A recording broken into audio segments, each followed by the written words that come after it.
Yeah.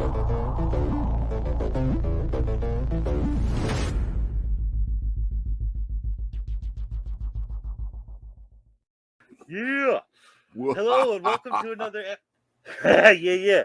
Hello and welcome to another episode of the Countless Corpses podcast, where we give out evil trivia pie pieces, talk about the making of the films, and despite our name, we definitely count the corpses.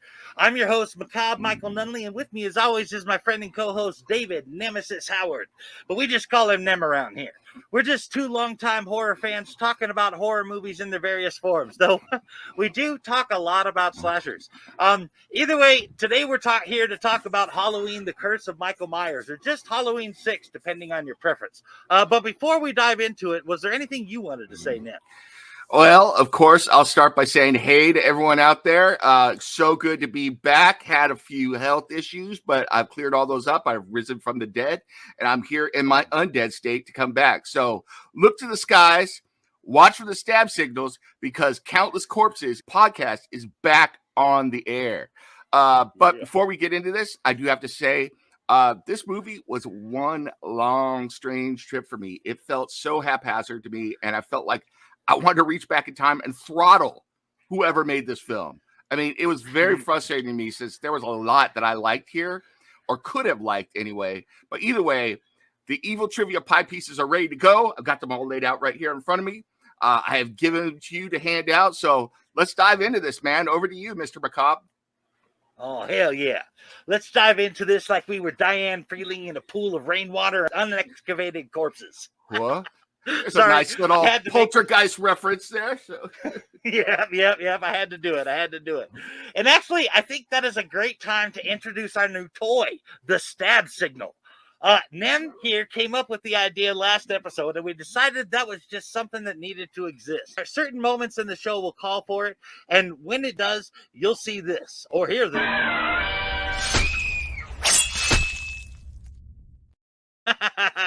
Look to the skies. You enjoy it. But if I could comment on what you said there, Halloween 6 is definitely a haphazard, and you're not the only person to think so. The Curse of Michael Myers is actually well known for all the behind-the-scenes crap that went down during the making of the film, and we'll get into that in just a minute. But I will say that there are actually 4 versions of this film. There's the work print version of Halloween 6 with 43 minutes of additional footage and a different ending than we got in the theatrical cut. That work print actually survived because of bootleg DVD copies that were passed around by fans. They actually called it Halloween 666 or the producer's cut. Each copy was a little different, though, as some fans added music or other footage to the prints. Either way, this work print copy had very poor audio and video quality. Basically, it made it unwatchable. However, since October 2015, the producer's cut has been restored and remastered and released on Blu-ray and even on digital. But there is a third director's cut version of Halloween 6 that was cut by the MPAA, and even a fourth televised version of the film. Wow. Just like they added additional footage to the original 1978 Halloween when it was put on TV to account for the running time, so too was the theatrical cut of Halloween 6 re-edited to include the producer's cut material to make the film longer to fit into the time slot. Now, I honestly, while I have not seen it, I think the TV version sounds like the best version, but that's just me. What do you think, man? Oh, yeah. I think I'd like to watch that for sure. However, I have to say, having watched those TV movies back in the day, I'm not sure how you air Halloween and make it watchable while not cutting the heart out of the film. I mean, you know me. You know yourself. I want some good gore and slash stuff, and that stuff doesn't usually fly on TV. But, you know, do we really want the heart cut out of the characters in the film? I don't know. Probably not. But it does sound good, what you're saying and what they added in, to be fair. So, and I have to say, I cut my teeth on TV versions of a lot of my favorite movies. So, you know, I'd be willing to give it a chance and watch it because, you know, I got introduced to all sorts of things on TV, and then I found the other stuff. So, meanwhile, let's get this thing started, and I'm going to hand it back over to you for pre-production and writing. So take it away, man. That sounds like a great idea, man. Halloween 5, The Revenge of Michael Myers, was not well received, and we covered a bit of why that is in episode 5, so I won't dig into that too much here. But one of the issues that came up with Halloween 5 was that ACOD pushed to get it released 1 year after Halloween 4. Because of that, H5 ended up competing with the video release of Halloween 4. But that was not the only reason. ACOD also believed that Halloween 4 was not given enough time to resonate with fans. So producer Mustafa Akkad put the series on hold to reevaluate its potential. Another reason Akkad believed H5 to be unsuccessful was that Halloween 5 strayed too far from Halloween 4. But that didn't mean there wasn't any planning going on for Halloween 6. Just 1 year later, in 1990, both Danielle Harris and Don Shanks were expected to return as Jamie Lloyd and the Shape. There was even talks about Donald Pleasance and Wendy Kaplan reprising their role as well. But that's not all. Daniel Ference, who came up with the original concept for Halloween 6, says that a whole bunch of other writers wrote treatments for the film before he received the call. But the call he got was not random. That same year, screenwriter and diehard Halloween fan Daniel Ference gave his horror film scripts to Ramsey Thomas, the producer of Halloween 5, and she was impressed by his writing. Based on that, Thomas set a meeting for Ference to meet with executive producer Mustafa Akkad. Ference, who knew the films as well as Dennis Essington's novelizations intimately, constructed a Bible of the entire franchise over the next few weeks, filled with Halloween research. Ference had the entire series mapped out in a timeline, a bio for every character, a family tree of both the Myers and the Strode family, as well as all of the research he had compiled about the Thorn Rune. But Ference did not stop there. At the meeting with the COD, he laid out exactly what he was going to do to explore all of that stuff in the franchise Bible in Halloween 6. Daniel Ferrence's initial intent for Halloween 6 was to bridge 4 and 5 with 1 and 2 in a series, while at the same time taking the story into new territory so that the series could expand for future installments. But why don't you tell us a bit about the script Ference wrote, Nem? Whew, man, strap in, folks, because if you're a Beatles fan, put on the long and winding road, because that is exactly what we're going to go down. For this poor, battered script, man, this script is going to go to hell and back. So get ready. So Ferrence's original script was a moody, psychological dive into the future of Halloween that apparently impressed both the executives and talent on the franchise. I mean, that's pretty impressive. That was hard to do for some of the other scripts. You know, one of the executives at Dimension Films was unable to sleep the night they read the script and called Ference in the middle of the night to give him the go-ahead on the project based on what they had read. That sounds great to me. But, and Donald Pleasance, whose Loomis character was set to make another appearance, also supported the script and immediately signed on to make the next installment in the Halloween franchise. You know, that's another plus for it, because Pleasance is necessary. So no sooner did he do that, he found out that script that he had signed up for was being rewritten. Halloween 5, anybody? You know, Donald, fool me once, shame on you. Fool me twice, you know this game. I have to give you that one, Nem. After the nightmare of Halloween 5, he had to know that whatever they might have started with at the beginning was not going to be that way for long. But the road to hell is paved with good intentions and hopefully corpses. So why don't you tell us a bit about what they were going for in Halloween 6, Nem? Oh, yeah, there's a lot of corpses along the way. But let's get back to the script, because there were corpses in the script as well. We just call them thrown away scripts. So in an interview, Ference remarked that both his and the filmmaker's intention with this script were to ultimately unveil what had kept Michael Myers alive and his reasons for killing. That sounds okay. They decided upon using the Curse of Thorn angle, which is a concept that Myers had been under the influence of an ancient Celtic curse that drove him to murder all family members in his bloodline. Once this task was completed, the curse would be passed on to another young child.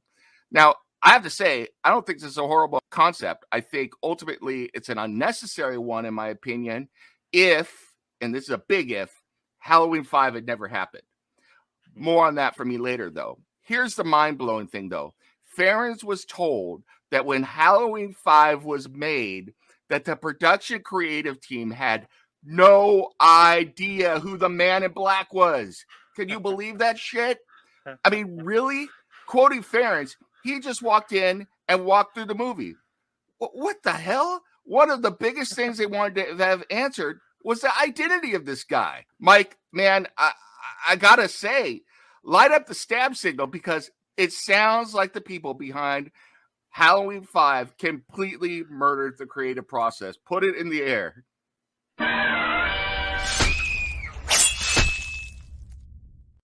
Holy shnikes. I mean, I digress, but to his credit, Ference wanted to go back to the mythology of the first film and did so by bringing Dr. Wynn back. That was kind of cool, even though they changed the actor, but we're going to get into that. Evil trivia pieces to all of you who remember that he was the doctor walking to the car with Loomis in part 1. So if you knew that, boom, there's your evil piece. Nice. Over to you, Mike. Definitely grab your evil trivia pie piece if you caught that Dr. Wynn reference there. You are a hardcore fan to notice something like that, and we salute you.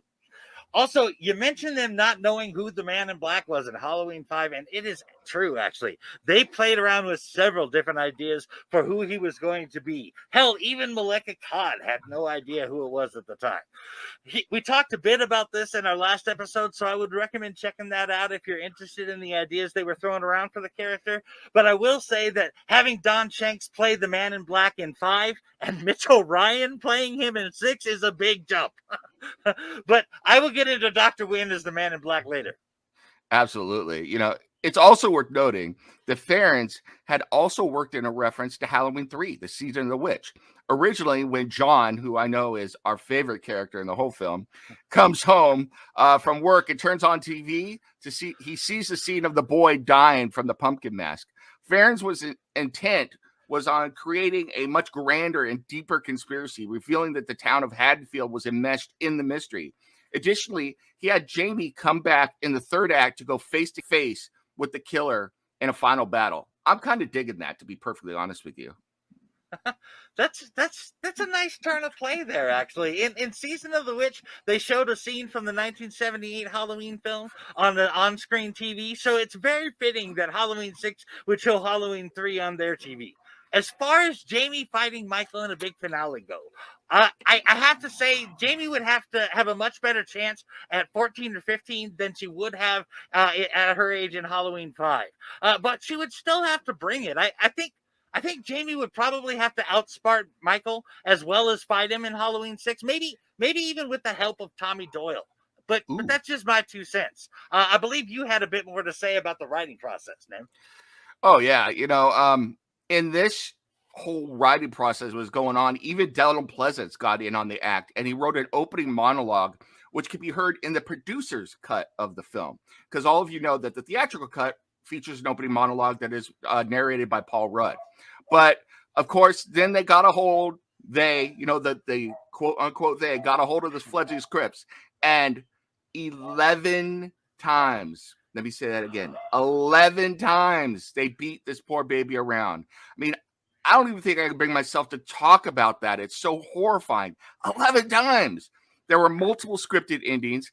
Tommy left to face some music. Dr. Wynn flying away on a helicopter only to be yeeted. Diamonds Are Forever style. Cats and dogs are living together. Armageddon! Now, there's a thought, man. Donald Pleasance, who played Blofeld in Live and Let Die, emerging as the real father of Michael Myers, and the Shape speaks. Do you expect me to talk, Michael? No, Father, I expect you to die. I mean, I think I've lost the plot literally here, man. Take it from here, Mike, because I got to recover from this massacre. It's just too much. I think it's actually my turn to award you a point of inspiration for that, Nemesis. For that awesome Bill Murray Ghostbusters quote and the double James Bond reference. But seriously, since you brought up the opening monologue from Pleasance, I think Paul Rudd's opening monologue in the theatrical cut was better. But let me present them to you here, and you can decide, man. Donald Pleasance's opening monologue in the producer's cut goes like this. When Michael Myers was 6 years old, he stabbed his sister to death. For years he was locked away in Smith's Grove Sanatorium, but he escaped. And suddenly, Halloween was another word for mayhem. He needed to wipe out his entire family. He struck them down at night, and always on Halloween. The police tried everything to stop them. He overcame them all and disappeared. The world thought him dead, but I wasn't sure. I wasn't sure that Michael Myers had died. Wow. Now, check out this check out this rewrite with Paul Rudd doing the monologue. When Michael Myers was 6 years old, he stabbed his sister to death. He was locked up for years in Smith's Grove Sanitarium, but he escaped. Soon after, Halloween became another word for mayhem. One by one, he killed his entire family until his 9-year-old niece, Jamie Lloyd, was the only one left alive. 6 years ago, Halloween night, Michael and Jamie vanished. Most believed them dead, but I believe someone hid them away. Someone who keeps Michael, protects him, tries to control him. If there's one thing I know, you can't control evil. You can lock it up, burn it, and bury it, and pray that it dies. But it never will. It just rests a while. You can lock your doors and say your prayers, but the evil is out there, waiting. And maybe, just maybe, it's closer than you think. So now that you have heard both them, do you have a preference there? Yeah, I do. But first I got to say, man, who's out there to hire Macabre Mike Nunneley here for some voiceover work? That was freaking fantastic. Man, point of inspiration back to you, my friend. Yeah, I got to say, for me personally, I think Rudd's monologue is far and away superior. If it's true that Pleasance himself wrote the first monologue, I think it shows that, sorry to say this, he's not a writer. Talented actor that he was. You know, it gives too much away right off the bat, and it lacks the wordplay, nuance, and buildup of tension that Rudd's version has. I know we'll probably get to him later, but I really liked Rudd in this film. One of the things I always find fascinating is watching established actors in their early films. Always watch them to see if I can catch a glimpse of their potential. And I think you can see that here for sure. But we'll get to that. So why don't you give us some more insight into the development of the film, Mike? So back over to you. Sure thing, Nem. The film lingered in development, but Akkad persisted and began courting Michelle Soavi to write in 1992. But Soavi ultimately turned it down. Not long afterwards, the producers entered a series of complicated legal battles which delayed plans for a sequel even further. But I will talk about that in more detail later. While all of that was going on, series co-creator John Carpenter and New Line Cinema had teamed up in a bidding war for the rights to the franchise, which is a little weird considering Carpenter and Deborah Hill had just sold the rights a couple of years before when Halloween 4 was being made. But Carpenter's story for Halloween 6 would have actually taken place on a space station. So that's where that line in the film came from. I mean, I thought the writers were having premonitions about Jason X there, but when I first watched the movie, but yeah, I'm sorry. I just think that's friggin' hilarious. Back to you, man. Keep going. No, that is hilarious for sure. It really kind of shows how ideas just kind of float around Hollywood until someone picks them up and uses them. But I will talk more about that reference a bit later. Eventually, Miramax Films, via its Dimension Films division, bought the rights to the Halloween franchise. But while getting a major studio involved would step up the franchise's production value, it also caused too many roosters to be in the henhouse. One thing that really made things different with Halloween 6 was the involvement of the studio in the creation process. There was a certain amount of autonomy in the previous films, but Halloween 6 was the first Halloween film to be a major studio production. With Miramax on board, the studio hoped to start production by October 1993, but again, that never ended up happening. Instead, Bob Weinstein from Miramax hired Gary Fleder to direct the film. Fleder recommended writer Phil Rosenberg. The problem is that Mustafa Akkad hated, and I mean hated, Rosenberg's script titled Halloween 666: The Origin. I understand he like full on threw it across the room after reading it. I'm getting woozy, man. You got to lead me into these things. Last movie, they dumped a script in a wastebasket. This time, they're throwing scripts and beating them to death over 11 rounds. Tell me we're going to get to some old-fashioned murder, please, because this is way too much for my writer's heart to take. Oh, there will be blood, my friend. Oh, yes, there will be blood. Thank goodness. But Oh, but you did ask for a warning, so I must advise you to strap in for this next bit, because this is where Too Many Roosters in the Hen House starts coming into play. Miramax really liked Rosenberg's script and opted to continue moving forward until director Gary Fleder dropped out of the film, citing creative differences. Remember that reason, it's going to come up later. Hot off the success of Pulp Fiction in 1994, Quentin Tarantino was approached to write and direct the film. Tarantino's planned script would have involved Michael Myers and the Man in Black fleeing Haddonfield together and going on a road trip down Route 66 while murdering people. But he was actually never officially hired. However, Tarantino's rejected ideas bears resemblance to his screenplay for Natural Born Killers, which he was pitching to Miramax Films at the same time he was considering the ideas for a screenplay for Halloween 6. Tarantino ultimately declined to do Halloween 6, but suggested Evil Dead 2 co-writer Scott Spiegel to direct the film instead. But even Spiegel didn't hang out too long, as he was unenthusiastic about Rosenberg's screenplay and struggled to perform the script polish he was assigned and departed, citing creative differences. But that again, phrase. Yeah. By April 1994, Phil's brother Scott Rosenberg was tasked with revising the script, but he failed to satisfy God as well. Man, scripts are dropping like flies, and I gotta wonder if Tarantino's version would eventually had them end up at that bar in Mexico with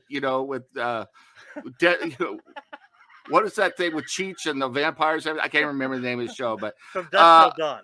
Yeah. I digress.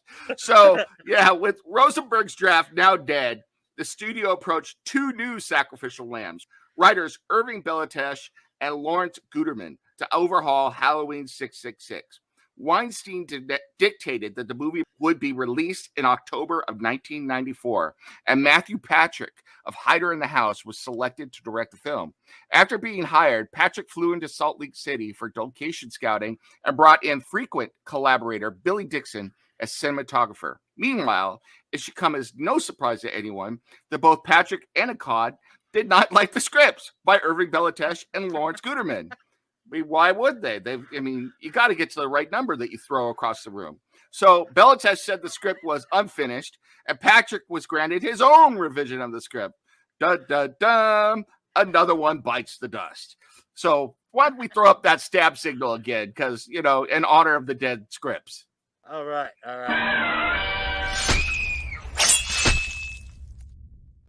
We hardly knew them. We salute you.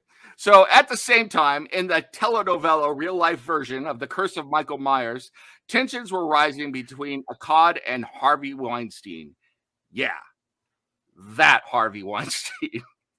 What the filming set to begin in 2 weeks and no finalized cast, Patrick quit the project in May 1994. I'm surprised he didn't cite creative differences. Right. In June 1994, Ferns was hired to write a new screenplay to be filmed in October. Nothing like a little time pressure. So, Ferns, poor fool, contacted the writers of Halloween 4 as he took on the enviable task of writing I forgot what version of the script we're on. Whatever, this version of the script. Predictably, they were unable to provide any clear answers and left him to pick up the pieces because they pulled the Man in Black literally out of their ass. I mean, I've seen the pictures, folks. It's not. Oh, God. Oh, man, you got to send me those pictures. Oh. You better do some Bjorn drinking before I send you those pictures. That's all I'm going to say. So, yeah, Ferns should have run then and there, but he didn't. Instead, he stayed the course and expanded the Curse of Thorn plotline. In this expanded plotline, Jamie Lloyd is kidnapped by a covert cult who has cursed Michael Myers via the runic symbol of Thorn, which compels him to kill and also affords him immortality. To his credit, Ferns went back to Halloween 2 for the genesis of the idea. There they talked about, and you got to help me here, I never pronounce this right. In the movie, they say Samhain, but Yeah. I'm going to tell you right now, as an Irishman, it's pronounced Samhain. Samhain. All right. Thank you. Because I know I usually pronounce it Samhain, and I know you've said Samhain before, so I was like, I got to get this right. So They talked about Samhain, during which the veil between the living and the dead is thinnest. In fact, a variation on this line made it into the movie. Farron's thinking here was that this was the only time of year during which Michael becomes active and seeks out his bloodline. And the 1978 novelization of Halloween, he also referenced Druidism and alluded to Myers' grandfather hearing voices. Quick nim note here, none of these are bad ideas. None of them. It could have been great if they had built this over several movies. And, okay, let me get back to what I was saying before. I do go off on some dirty writer's rants here, but I got to say, you got to build this stuff up, right? Oh, yeah, quite right, my friend. I've been known to go off on a rant or two myself, so it's quite all right. And I have to agree about spreading this idea out.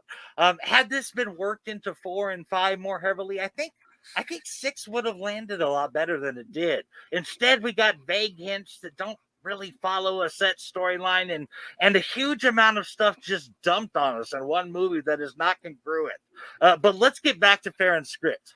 Yeah, I'm sorry. I took us off on a little side note there, but it's like, you got these great ideas, but you got to follow through on them. But yeah, Farron's script. Here we go. So Farron's version of the scripts also had the character of Jamie Lloyd surviving into the final act, where she ultimately succumbs to the charms of Michael Myers.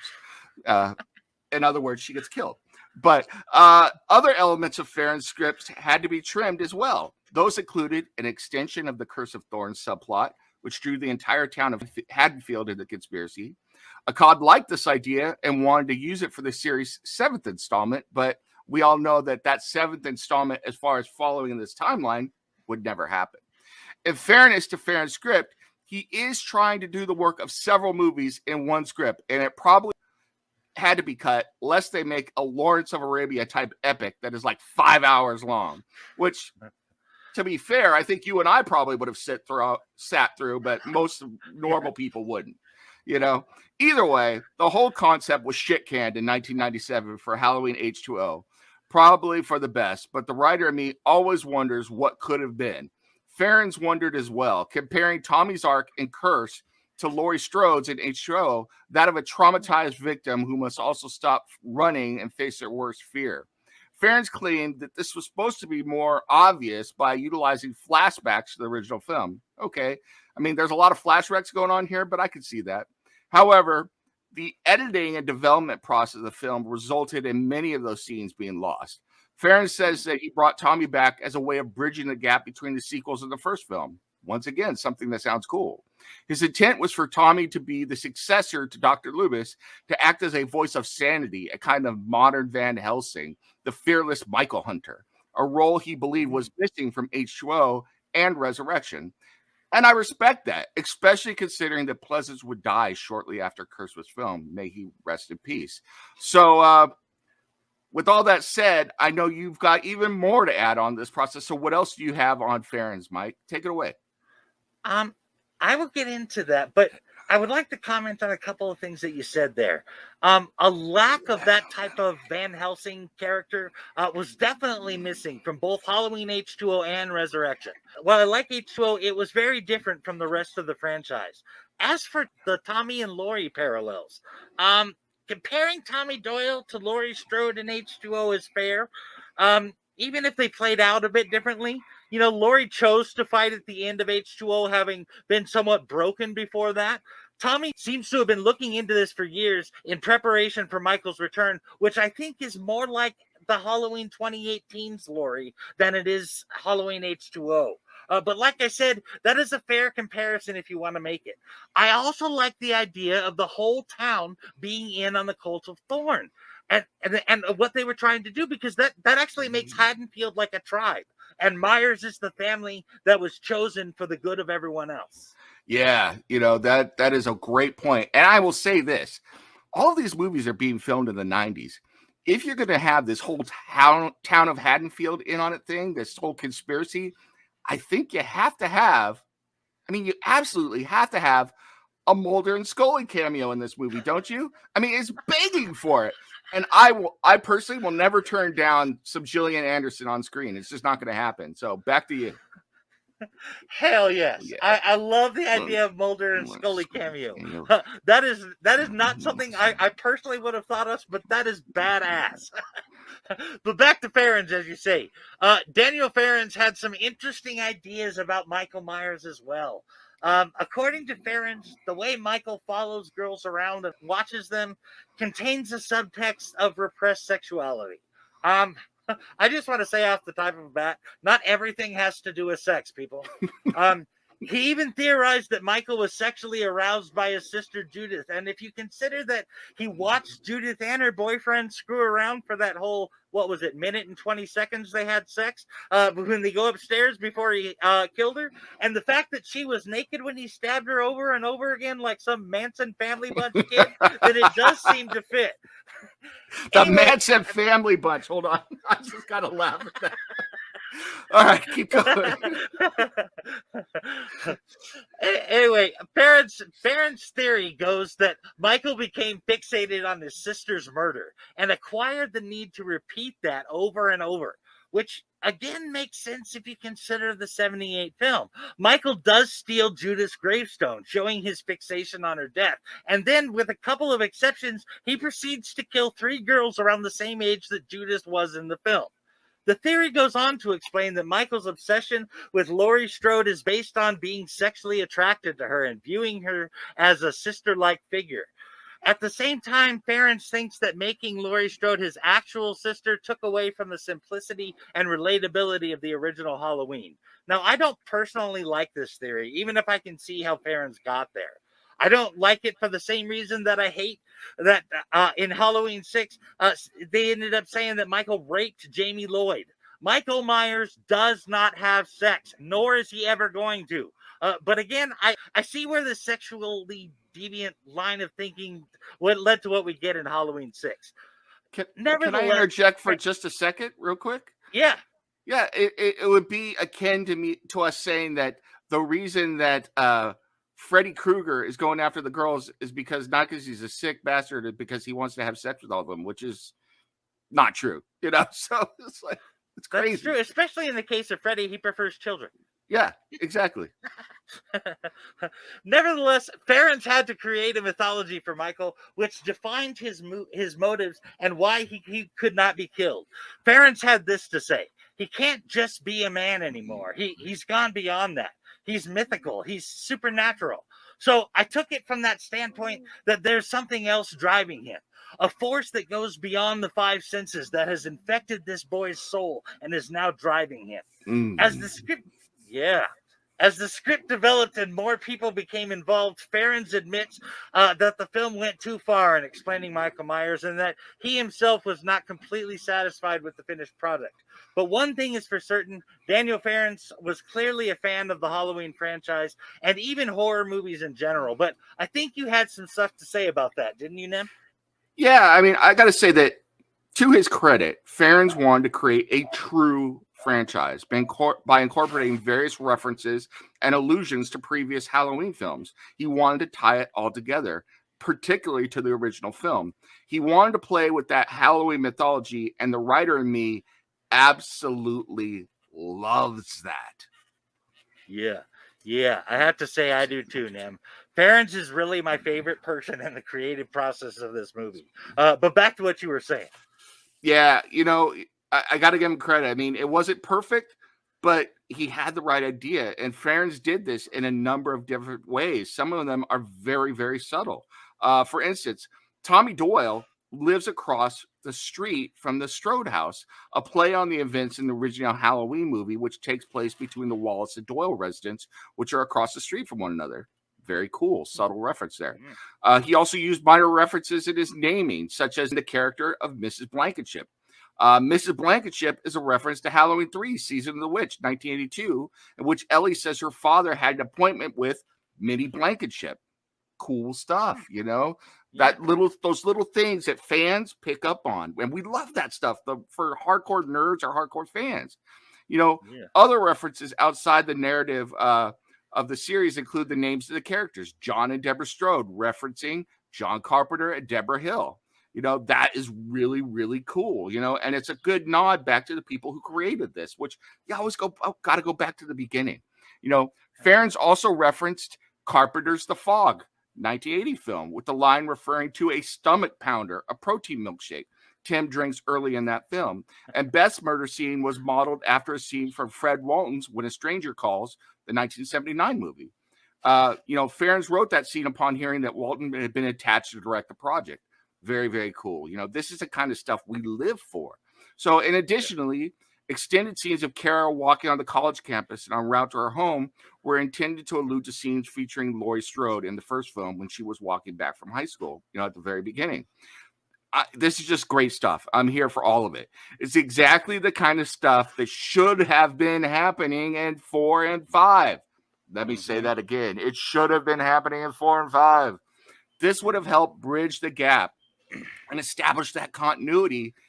And, it's just sad that it didn't happen because we could have kept going with something that might have been great. Can't say it would have been, but it might have been. So either way, back to you, Mike, because I'm going to go cry over spilt milk because it's just sad. Hey, when it comes to Halloween 6, there is definitely going to be some crying over spilled milk. In fact, as of right now, we're starting a spilled milk awareness group as of this episode. Oh, seriously, man. though. The Dairy Council is going to come after us. So. I think you're right about all those references, and they really could have tied things together and very nicely without having to put a whole lot of dialogue in there. But to paraphrase Joker, there was just too many men rubbing the rhubarb, and you never rub another man's rhubarb. Or dance with the devil in the pale moonlight, evidently. But maybe that's how Michael got the Curse of Thorn. What do you think? Definitely. And for our listeners, you should know the dangers of rubbing another man's rhubarb whilst dancing with the devil by the pale moonlight. That shit will mess you up good. Karlsruhe.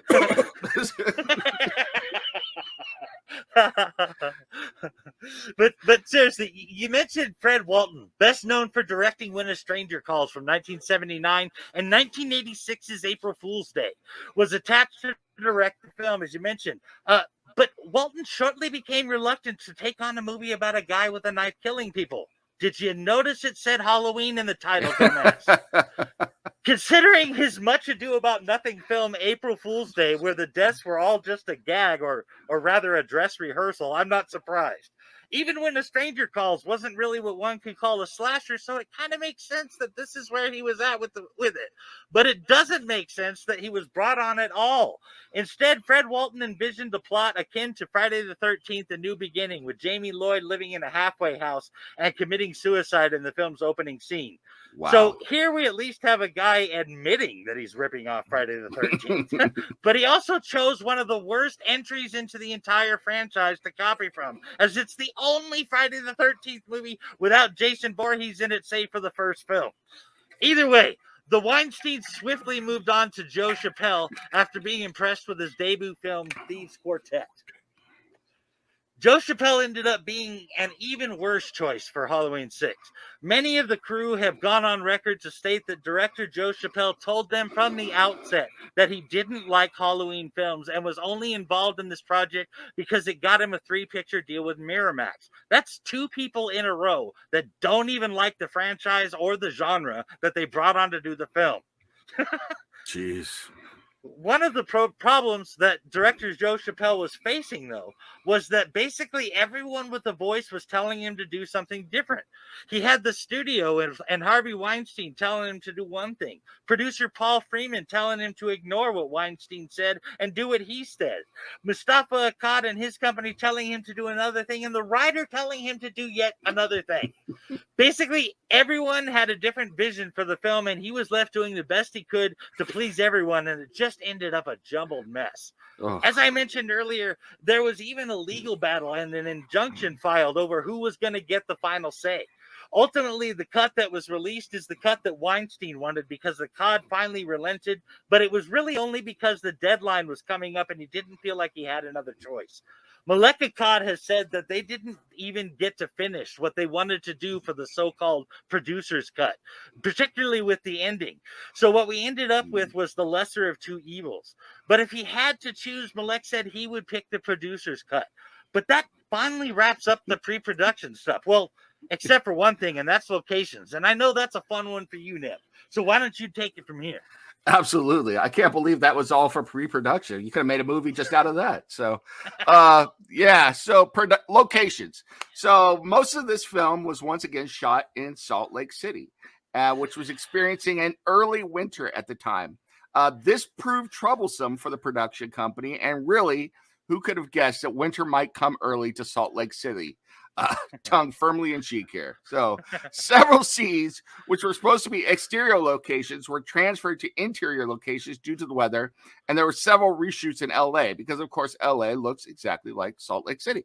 So have the mysterious sound stages made an appearance, and that's a reference back to Halloween 5 we talked about, where go watch the episode. So if you look closely during the movie, you can spot the snow-capped Rocky Mountains and the Park City Ski Resort up there somewhere. Transported to Illinois, a fairly flat state for your viewing pleasure. What is particularly amusing about that is that it would seem that the crew is eternally cursed with the season in which a Halloween movie is made. With all of the other films, they had to bring in leaves to spread around on the ground and pick them up so that they could be used in another location. And they talked about what a pain that was. Now they're in a situation where they are actually shooting during fall, and even that doesn't work out well for them. But back to locations. I guess it really was the curse of Michael Myers. Yeah, I mean, I think I just had a flashback to picking up leaves as a kid. Oh, man, that was nightmare. So, also, for all of you out there, an evil trivia pie piece for all of you who know that the 2006 movie Unrest was filmed in the same location as the producer's cut. Evil trivia pie piece, please. Bam. So, Bam. In the producer's cut, one of the exteriors for Smith Grove is a former hospital, now condos, located at 400 Capitol Park Avenue in Salt Lake City. This same building was also Ridgemont Sanitarium in Halloween 4. Another little evil piece of trivia for you all, that location is about 10 blocks from the Salt Lake City Cemetery. Evil trivia pie pieces. Yes. Wow, holy countless corpses, Batman. The Salt Lake City Cemetery is 174 years old and the largest municipally owned cemetery in the country, taking up over 120 acres. If there is ever a zombie apocalypse, Salt Lake City might just be the first to go.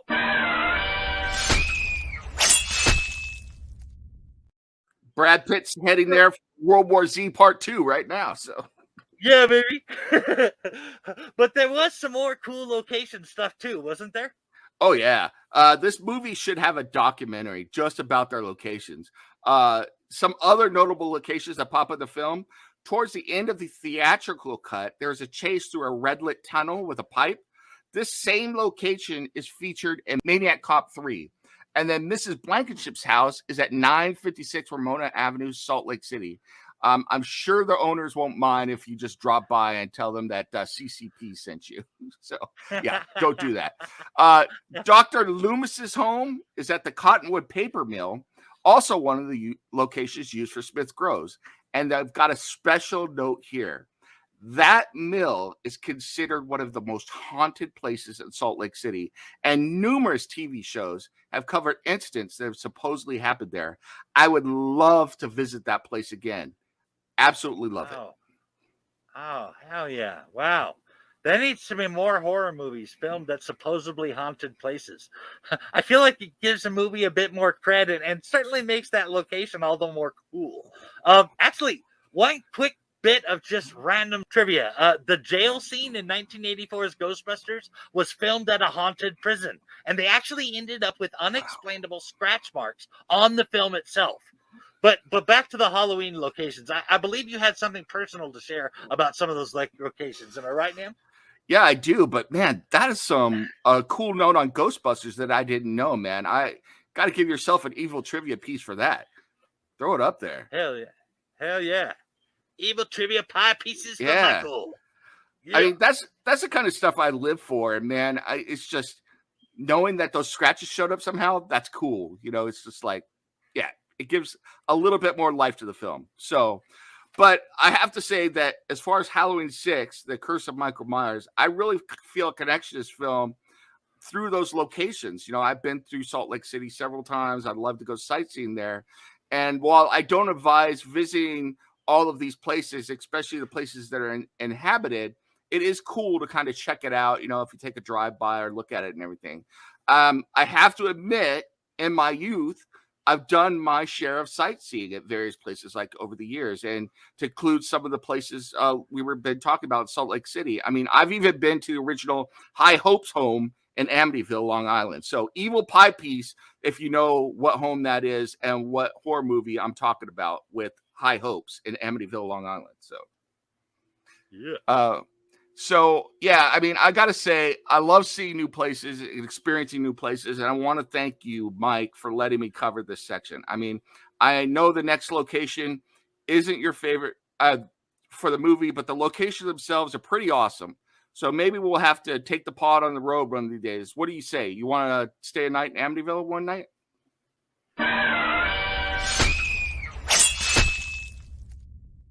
Yeah, let's hope that doesn't happen. So that would be awesome. And I have to agree about the locations themselves being pretty cool, even if I don't like this next location. While the Michael Myers house in Halloween 6 is not a match for the original house, it is far better than the one they used in Halloween 5. So they get a little less hatred for filming in Salt Lake City yet again and not using that same house. But they're still starting from a deficit there, even if taking away some of those points against them. Still, they're in negative numbers for the house. yeah, absolutely. Absolutely. So, but let's get to the casting. Donald Pleasence returned to play Dr. Loomis in what would be his final film performance. Donald Pleasence died on February 2nd, 1995, at the age of 75 in St. Paul de Vence, France, from complications of heart failure following a heart valve replacement surgery. Halloween 6 came out 7 months later and was dedicated to him. Many have said that the series was never the same without him. He was in 5 Halloween films. Having said that, Pleasence acted as if he was struggling to breathe and very tired in Halloween 6 because of his age and heart problems I mentioned. Honestly, it may have been the same actor playing the role, but the performance was not on par with his previous Halloween films. What did you think, man? Do you have a feeling I'm way off on this, as Sheriff Brackett would say? yeah, I think I'm going to have to disagree with you on this one, Mike, but only in one regard.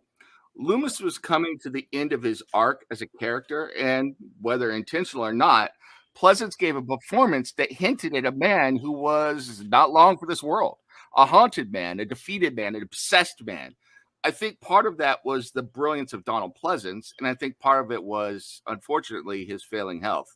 So I got to agree that this was not his best performance, but strangely, it fit the movie and the character. It's creepy and eerie if you think about it. And I don't say that lightly. I mean, it's even creepier when you contrast him with the actor character you're going to talk about next, Dr. Terrence Wynn. I will get to that in a second.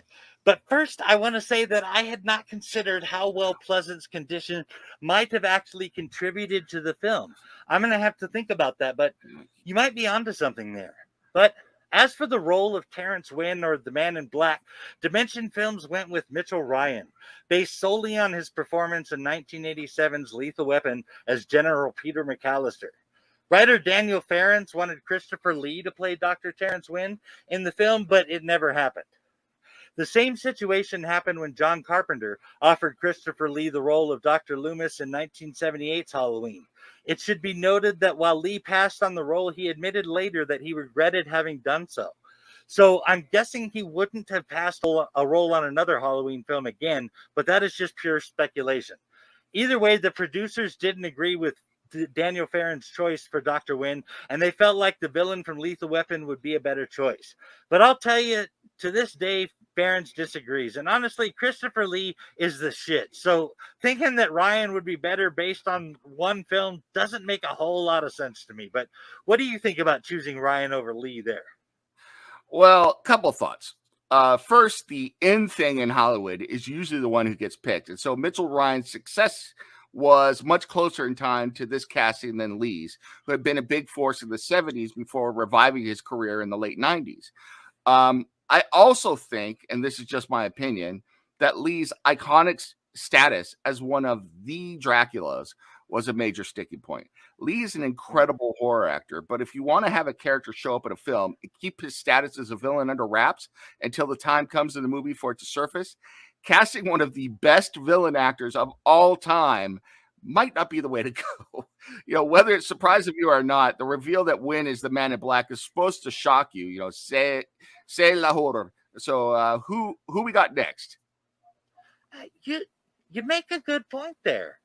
Having Christopher Lee in that role would have definitely telegraphed the ending reveal of who the Man in Black was. I have to admit I didn't consider that. Next up is the role of Kara Strode. The role of Kara Strode was given to Marion Hagen, but she almost didn't get the part. Hagen has since stated that Miramax executives Bob and Harvey Weinstein did not like her for the part, saying that she was too thin and her chin was too pointy. I'm surprised they kept their teeth, but while she got the part, Hagen has said that she was particularly self-conscious about her pointy chin and would often cover it with her hands on set. Ferrans, however, had wanted Hagen for the part because he felt that she possessed an every girl quality of having lived a little and had a hard time, and likened her on-screen presence to that of Jamie Lee Curtis. But I'm going to have to say bullshit on that one. Hagen was good, but she does not have the same spirit as Curtis. They are two totally different people, but that is just my 2 cents. I'm really, really trying not to make a Weinstein comment here, but it's very, very difficult. So please move on before I succumb to temptation and we get in trouble. So keep going. So a horrible, nightmarish thing almost happened. Wendy Foxworth had a clause in her contract for her to reprise her role as Tina Williams in Halloween 6. However, she did not ultimately sign on to the then in development sequel in 1990 at the advice of her agents, who recommended that she go to New York Theater instead. At least, that is the official story. Unofficially, I contacted my younger Macabre Michael Self from 1990 and had him convince her agents at gunpoint that she should never play the role of Tina Williams again. You're welcome, world. I did that for you. Well, maybe for me and my friend Nem here. But I believe you had some stuff to say about the role of radio shock jock DJ Barry Sims, didn't you, Nem?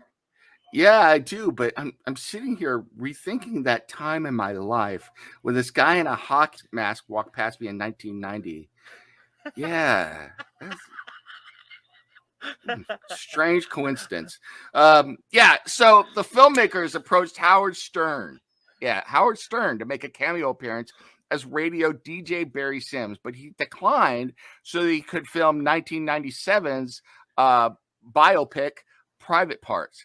It's unclear why a movie that came out 2 years later affected his availability. However, it is known that they were going through multiple scripts for Private Parts at the time, and Howard Stern is kind of how's a nice way to say this? Obsessive about what he does. Well, that's another way to say it as well. So either way, he was also doing book tours for his movies and various appearances and more. So either way, Stern turned down the offer, and Ferrans' original choice, Mike Myers of Wayne's World fame, was not approached either. If you can believe it, Ferrans wanted Mike Myers of Wayne's World to play Sims because of his name. Oh my God. Do your fucking research, Ferrans. Mike Myers loathes the connection his name has with the character. I honestly wonder if they actually approached him and how that would have went down if they did. Funny thing, though, in Baby Driver from 2017, these guys were going to commit a robbery, and they sent one of the guys in their crew to go get Michael Myers' mask to disguise their identities, and he came back with Austin Powers masking in the confusion. But I understand that Paul Rudd was a busy guy in 1995. Can you elaborate on that a bit? Yeah, I'm still tired about the Austin Powers mask. Oh my Lord. All right. So yeah, the producers of this movie wanted Brian Andrews to reprise his role as Tommy Doyle from the original Halloween. However, Andrews didn't have an agent at the time, and they were unable to get in contact with him. Andrews has said that he regrets missing the opportunity. However, I'm not so sure the movie is as good as it is if Rudd isn't in the role. Either way, Paul Rudd took the role as his film debut, and principal photography started in October of 1994, with filming going into early 1995. At the same time, Rudd was playing Josh Lucas in Clueless. Clueless started photography in late November, meaning Rudd was shuttling between Beverly Hills and wintry Salt Lake City, getting chased by Cher and Michael Myers in turn. Talk about a seriously messed up situation. I'm not even sure how to respond to that off the bat. that must have been an interesting headspace change between the two roles. I mean, Tommy Doyle is totally different character than Josh Lucas. Yeah. So we have to talk about the big elephant in the room when it comes to casting Halloween, The Curse of Michael Myers, and that is the fact that Danielle Harris is not playing Jamie Lloyd in the film. It's a bit of a messed up story, actually, and I think Harris got the shaft on this one, so strap in, them. You've been warned. Oh, okay. Strap engaged. Danielle Harris said that her agent heard that the filmmakers were looking for someone who was at least 18 to play the role. My guess is that they knew about the rape scene with Michael Myers and didn't want a minor in that role, and that is totally understandable. Absolutely. She was only 17 at the time, but Harris still wanted to do the movie, and she even contacted producer Paul Freeman about getting the role. To get around Harris being 17 at the suggestion of the filmmakers, note that, at the suggestion of the filmmakers, she got herself legally emancipated from her parents so that she could work longer hours without having to go to school. Also, there was the added benefit of not having Karen, Mrs. Harris's mom, on the set. Harris spent time and thousands of dollars on the legal process in order to shoot the film. She was officially cast in the role, but Dimension Films could not come to an agreement over her salary. Or, more accurately, the head of the casting department refused to negotiate her salary at all, stating that she dies in the first 20 minutes. So even though Harris had asked for $5,000, Dimension offered her a scale 1,000 to shoot the part over the course of a week, which was less than the amount of money she paid for her emancipation. Oh, for fuck's sake. God almighty. Can we take a retroactive donation? I mean, sorry, but damn. I mean, just damn. Seriously, man, that was just messed up. I mean, take note that I said it was the studio that did that. Yeah. I think he got screwed pretty bad there, but I think I might feel a little bit differently had they not told her that she should go through the emancipation process, knowing that they were not going to pay her enough to recover the costs. Besides all of that, they put no value in her character, and that is another reason H6 did not do well, in my opinion. Writer Daniel Farrens and producer Paul Freeman both wanted Harris for the part, too. But at that point, they had their hands tied by Dimension Films. This and Daniel Harris's dissatisfaction with her character's story ultimately led to her dropping out of the project for creative differences, nonetheless. Harris has since had this to say about the issue with her salary. People automatically assume I wanted some crazy amount of money or something, but it's not like I was demanding of anything, really. When you've been asked to do something and they insult you by saying you're a piece of shit, you die in the first act, I don't give a fuck that you were in 2 other Halloween movies, who cares? I was in shock. Harris also stated that she eventually met and befriended J.C. Brandy, who took over the role of Jamie in the film and was treated poorly on set because of the recast. J.C. Brandy was 20 years old when this movie was released. Her character, Jamie, would have been only around 14 years old, according to the timeline of Halloween 4 and 5. So while still claiming it was only 6 years later in the film, Jamie was clearly older than that. But she was not the only actor that was older than her character. Even though Michael Myers was supposed to be in his late 30s in H6, George P. Wilbur, who plays him, was actually 54. Hey, 50 is the new 30 when it comes to slasher killers, you know? True enough. We do seem to be getting the old man versions of the big one, so I dig it. Even though stuntman George P. Wilbur reprised his role as Michael Myers, Joe Chappelle believed that Wilbur was too big and bulky and decided to replace Wilbur with Michael Lerner for all the reshoots. So that is why there is inconsistency as far as Michael's appearance in the film goes. When Michael chases Tommy, Kara, and Danny and baby Steven down the hallway, Michael is played by A. Michael Lerner. Coincidentally, one of the doctors in that scene where Michael goes in and kills everybody with that surgical machete was played by George P. Wilbur, who came back to play the part at the director's request with absolutely no animosity or hard feelings. I thought that was impressive. And just as a quick side note, George P. Wilbur is the first actor to play Michael more than once. The second is Tyler Mane in Rob Zombie's remakes 1 and 2, James Jew Courtney from the H40 trilogy. But with all the pre-production and casting stuff out of the way, what do you say we get into the production process, Nim? Absolutely, absolutely. But I do have to give one quick shout out to the ill-fated Deborah Strode, played by Kim Darby. When I first watched this movie, I couldn't figure out where I'd seen this actress before. I mean, I was killing myself trying to figure it out because I have this photographic memory for faces, and I knew I'd seen hers before. Then it hit me. Kim Darby played Lane Meyer's mom, Ginny Meyer, in Better Off Dead. Ironically, hilarious since she ends up dead in this movie, but we will get into that as well when we count the corpses. But I just thought that was cool that she was Ginny Meyer. I don't know. It just stuck with me. No, that is pretty cool. And the last name is apropos. Yeah. Oh, yes, we will. And I'm really actually looking forward to counting the corpses on this one. And that is a nice catch, by the way. But let's get into production. Okay. All right. Let's do this. So dim the lights and prepare to be truly horrified as I tell you about the production process on this film. Tim Burton may have made The Nightmare Before Christmas, but the whole production process here was The Nightmare Before Halloween. The whole thing was a giant chaotic shit show, and you could see it in the movie, unfortunately. With all of the pre-production work, the butchering of endless script drafts, strange casting decisions, research, locations, scouting, etc., you would think that they would have hit the ground running when it came time to film. Wrong. Producer Paul Freeman, the Weinsteins from Miramax and Dimension, and director Joe Chappelle stepped in and decided that they'd pile on a little more and began making changes on the fly. And we always know how well that turns out. So they did many, many changes. In retrospect, maybe they should have gone for some coffee and just left the film. I mean, what kind of changes did they make, do you ask? Well, here's an example.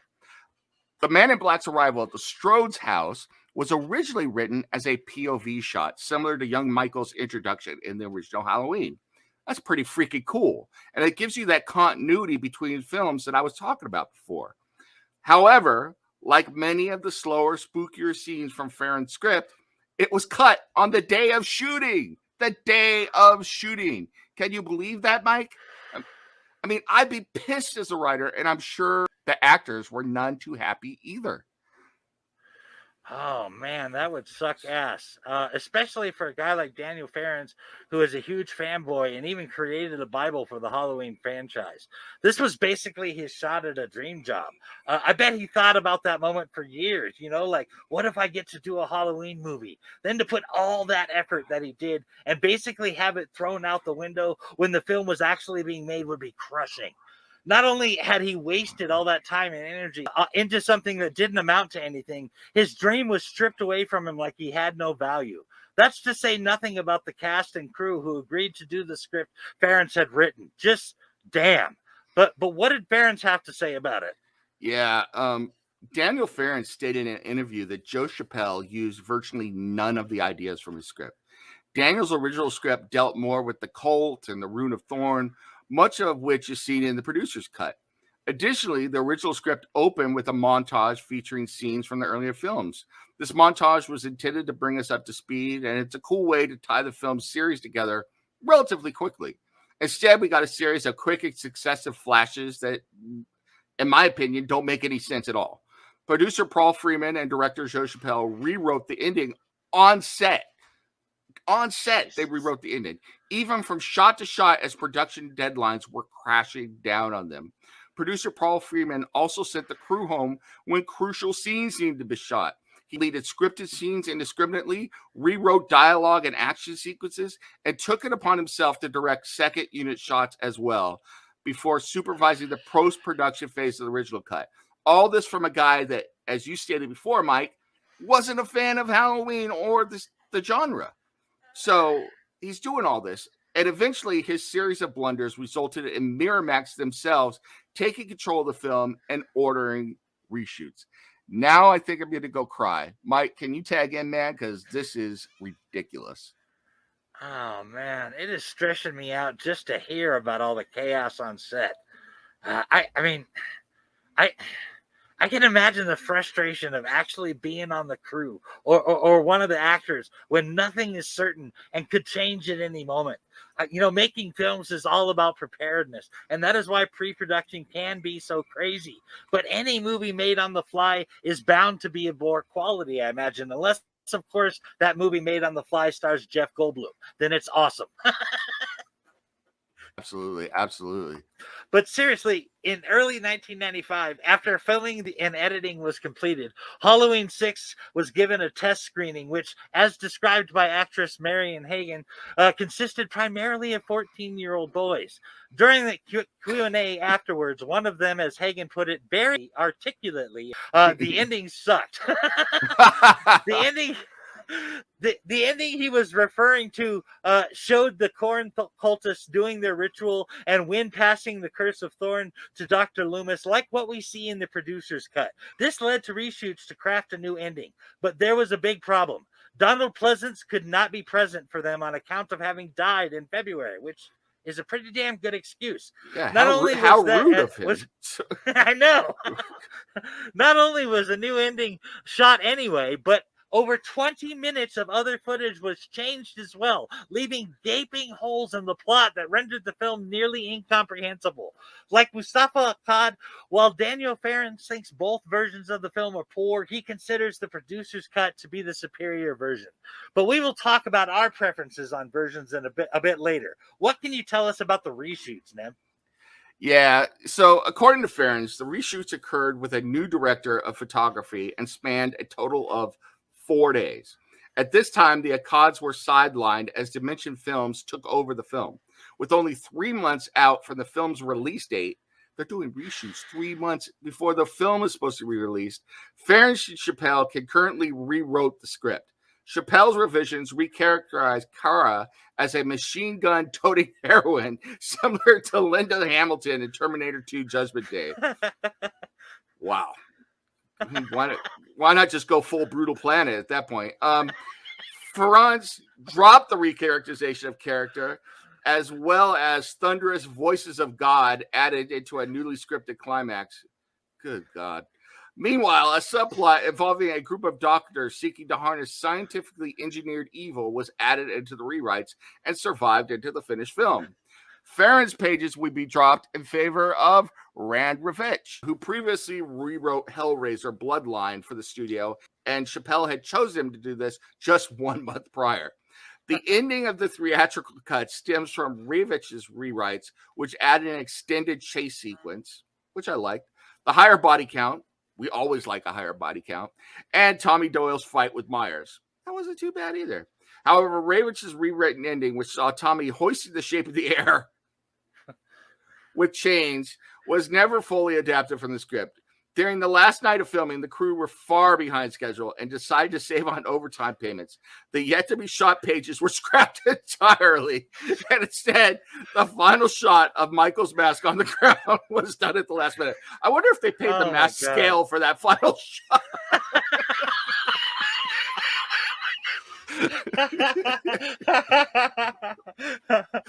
God damn, man. Absolutely nothing went right. I mean, every step of making this film was a nightmare of chaos. It is a wonder anything got done at all. But let me talk about the revised script just a bit more. The exchange between Dr. Loomis and Dr. Wynn after the revelation of the Man in Black was extended in the script. Wynn's dialogue at his office points out that Michael's rampages of terror were not coincidental. The constellation representing the Thorn Demon appeared in 78, 88, 89, and 95, accounting for the dates of the massacres. Wynn always monitored Myers and even taunts Loomis by thanking him sarcastically since Loomis made sure to capture Michael and bring him back. Wynn also blatantly reveals that it was him who taught Michael how to drive a car. Jamie also knows how to drive a car despite having been held prisoner since a very young age, so we can infer that Dr. Wynn probably taught them both how to drive. Well, I can't honestly see a reason why he would teach either of them how to drive. That at least provides an explanation of how it could be possible. Come on. Everybody knows when you're a sociopathic doctor/druid who wants to manipulate your charges to further a loftily nebulous concept like furthering evil, braving the road with your young newbie driver is step one. Come on, man. First principles of evil villainhood. Get with it. You know, I had actually forgotten about that clause in the villain contract. My bad on that one. Believe it or not, Harvey Weinstein caused a bit of improvisation on the set with a phone call. The line where Dr. Wynn says, okay, you can take those off now, referring to the robes, Halloween is over, was improvised, totally. According to Daniel Farrens in a podcast interview, the reason that line was said was because Dimension Films chief Bob Weinstein screamed at Joe Chappelle on the phone as they were getting ready to shoot, demanding that the thorn robes be cut out of the film. And I don't mean screamed like a normal person screamed. Check this out. The phone wasn't even on speakerphone, but the entire cast and crew were able to hear Weinstein screaming. Wow. After a moment of silence, they needed to keep filming, and that was when Chappelle told Mitchell Ryan to say Halloween is over, even though it was not scripted. Now, I think that's one rewrite I can get behind. You know, that's pretty freaking awesome. I like that one too. One last bit here on the production area, again, connects Halloween to other horror movies. But this one I kind of like as it was a jab at Dimension Films. Halloween, The Curse of Michael Myers distributor Dimension Films was having budget issues with another upcoming horror sequel, Hellraiser Bloodline, that would come out in 1996, which coincidentally is the last film in that franchise that I like. But who knows? We'll probably talk about those films at some point. Anyway, in order to make up for said budget issues, Dimension Films took $1 million from Halloween's budget. That's a huge cut. But there is what I believe to be a solid dig at Dimension Films. I mentioned earlier that I was going to talk about Carpenter's idea for Halloween 6 with New Line Cinema, so here it is. A caller on the Barry Sims show says that Michael Myers was not killed at that explosion at the Halloween police station. The CIA abducted Michael Myers and killed everyone to cover up their tracks. Barry Sims asks, so why would they do that? The caller responds, it's obvious. They wanted the ultimate assassin. So Barry asks, so now Michael Myers is on the government payroll? But the caller says no one controls Michael Myers, not even the CIA. He took out 8 agents while they had him at Langley. They couldn't control him, so they put him in a rocket and shot him off to space. Of course, Barry just mocks him, saying, Michael Myers in space? Come on. I think that is a remark on John Carpenter's idea for Halloween 6, if New Line picked up the rights, a jab at Dimension Films with Hellraiser 4 putting Pinhead in space and pulling some of their budget. And of course, it is entirely possible that Carpenter's idea for Michael Myers in space might have just inspired 2001's Jason X, which puts Jason Voorhees in space, like you mentioned earlier. Hey, great minds think alike. What can I say? Yeah. In the producer's cut, Joe Chappelle suggested the scenes where Tommy uses his magic acorns to stop Michael. Farrens had this to say about why the scene didn't play out as well as he had hoped, though. I mean, they could have given us at least a special effect, a ring of light or something. But Tommy saying the power of runes stopped him. You got to love that line. And I have to agree with that to some extent. On the one hand, I feel like the effects like that might not fit into a Halloween movie as well.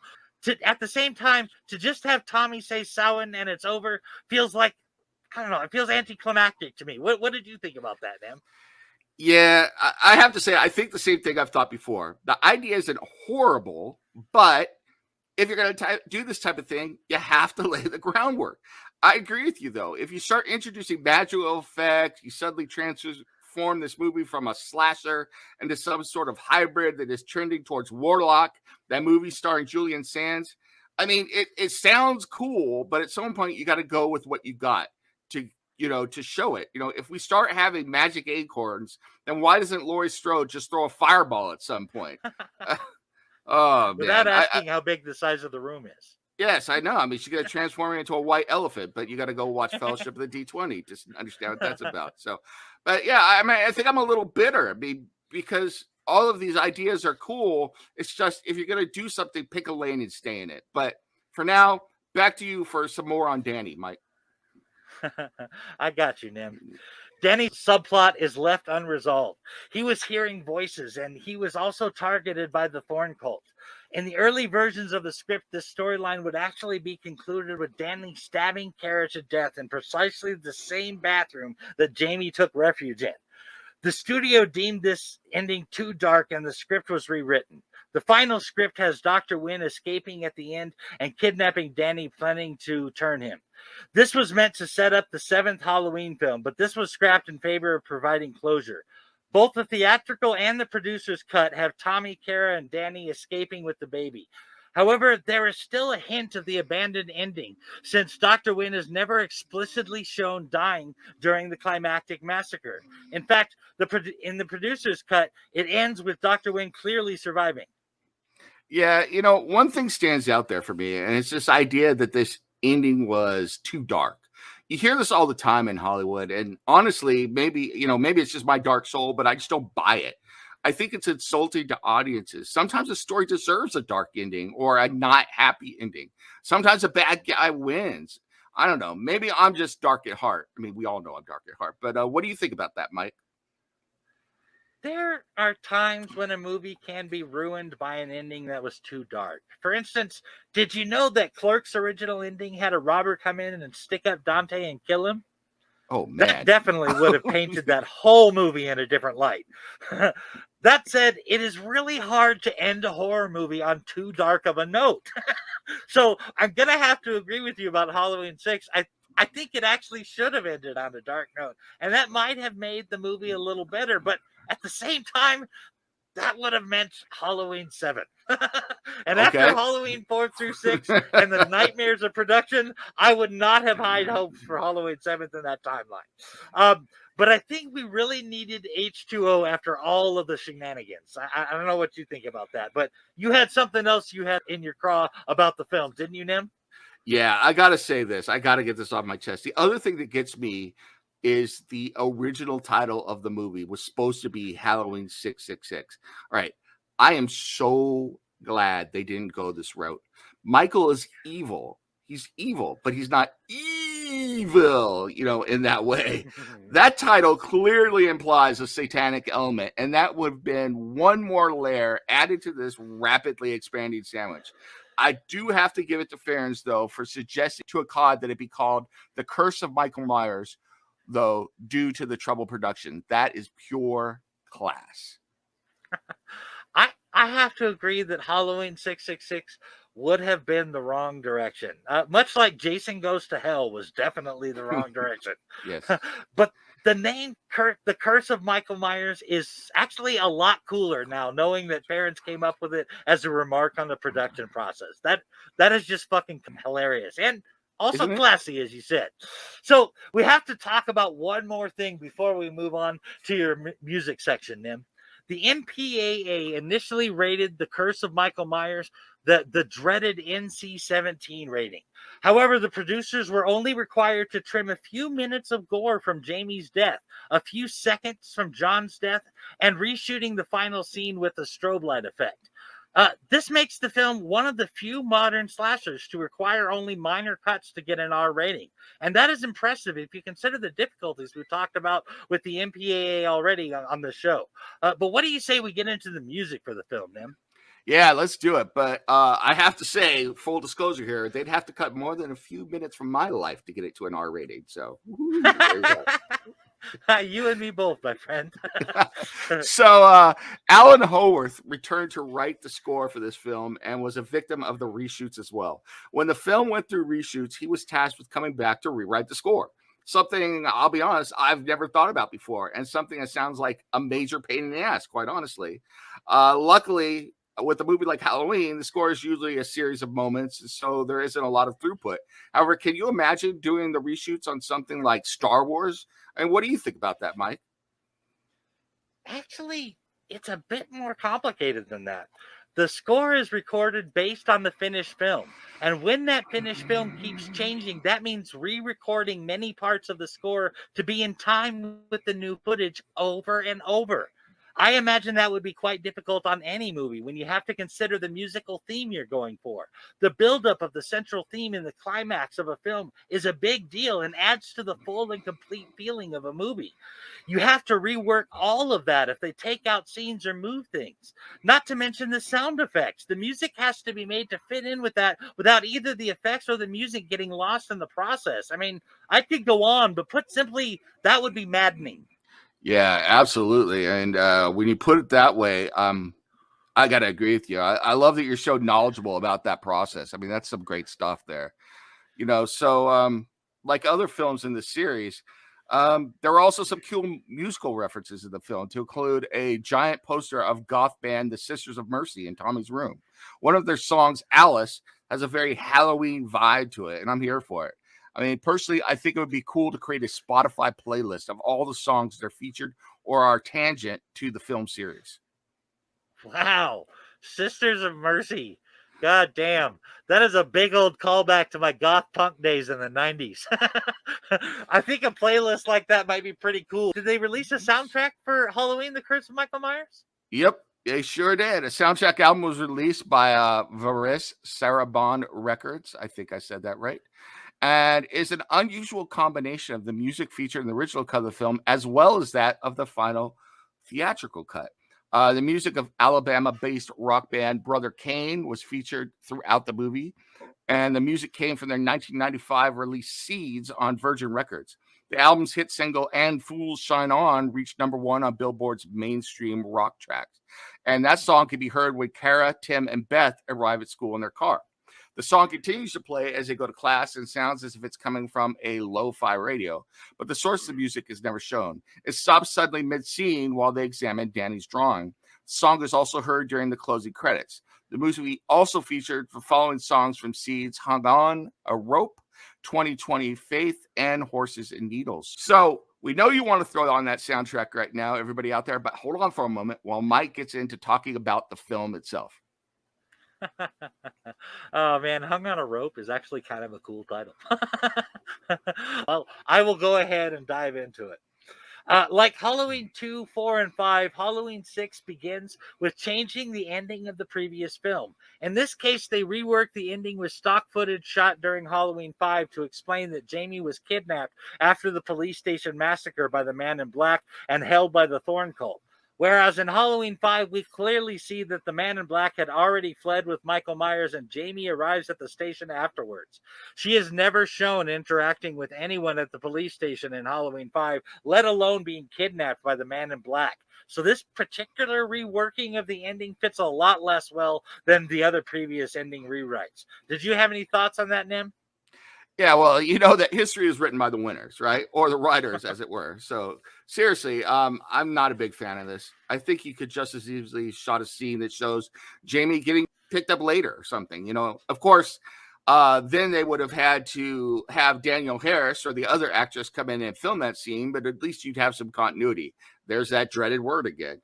Yeah, it's not good. And at this point, they're struggling just to survive the sheer number of rewrites, in my opinion. And to be perfectly honest, I'm not happy about it. So let's move on. That sounds good. Ever since Halloween 4, they have been toying around with Haddonfield banning Halloween because whenever they did, Michael Myers shows up. But the kids of Halloween are demanding to bring it back regardless of the threat of the killer.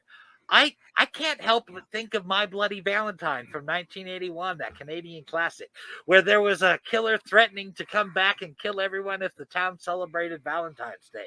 But as kids are wont to do, they didn't care and threw a party anyway, and the killer, in fact, killed a bunch of people. Which basically is what happened when Haddonfield relents and agrees to celebrate Halloween again. Yeah, I got to say that did ring true to me. I mean, they do the same thing in Scream 4, a film I enjoyed, by the way, as the teenagers have now taken to celebrating the previous generation's tragedy. So, yeah, I had to throw that in there. Sorry about that, but back to you. Absolutely no apology necessary. I love Scream 4. It was 3 and 5 that I have an issue with. Okay. But either way, make all the references you want, my friend. So, in the producer's cut, Wynn, or rather the Man in Black, is given some type of supernatural powers as the leader of the Cult of Thorn. I specify the Man in Black because the first several times we see him in the usual long black coat and boots, but his entire body is covered in a black unitard and his voice is distorted. Whereas when we see him later, he seems to be in his Wynn form and yet still dressed in the same outfit. As for the supernatural powers, Danny Strode kept hearing the Man in Black's voice throughout the movie. Sometimes he would see the Man in Black, and sometimes he would see Michael Myers. But it was always the same message: kill for him. Like Freddy Krueger kept saying in 1985's The Nightmare on Elm Street Part 2 to Jesse, saying, kill for me. I have to believe that's where they got that.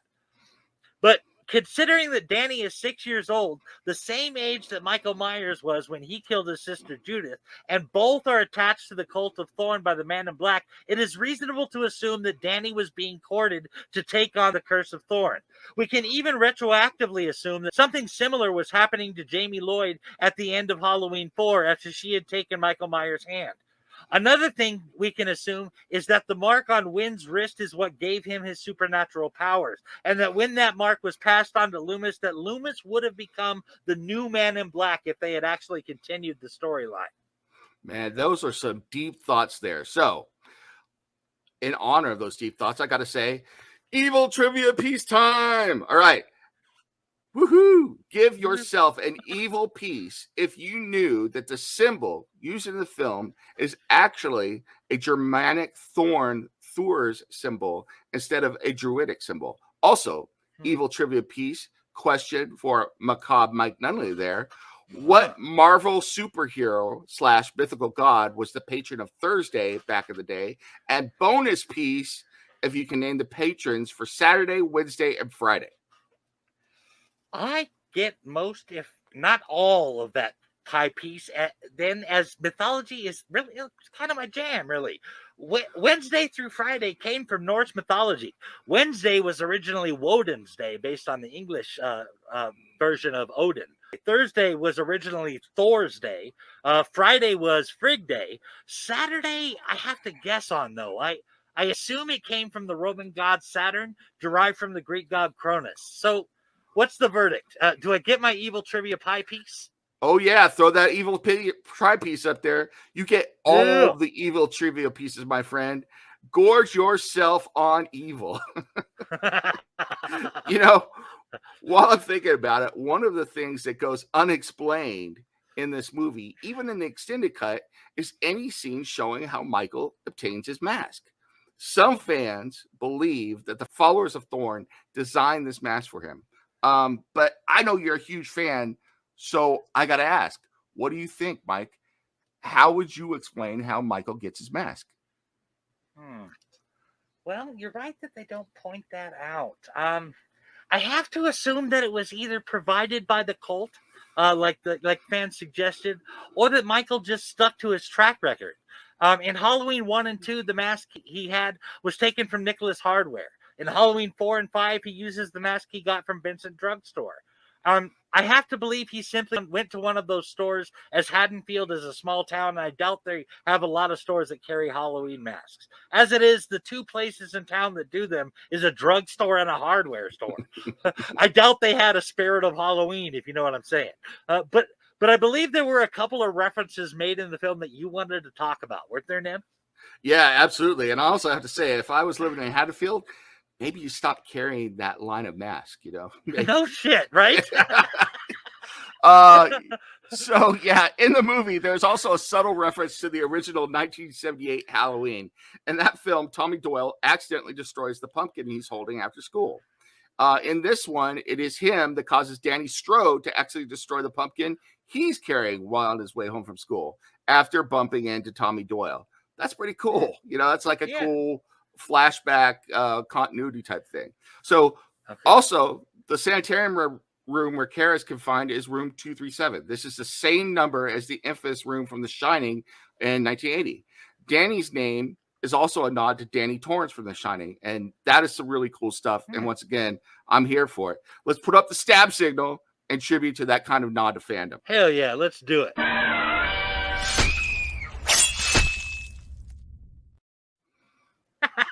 I just love that fucking thing. I honestly love the new stab signal. I mean, it's just a lot of fun to play with, and I hope that our listeners are enjoying it too. If you like it, please say something in the comments. I personally think it helps set us apart from other horror podcasts. But now I have to change the subject to something that really bothers me about the film. One of my biggest issues with Halloween 6 is the fact that Michael Myers raped Jamie Lloyd to impregnate her and create Michael's final sacrifice. Number one, Michael is not going to have sex with anyone, despite Farron's ideas about him being a sexual deviant. In my personal headcanon, that is just not something Michael Myers would do.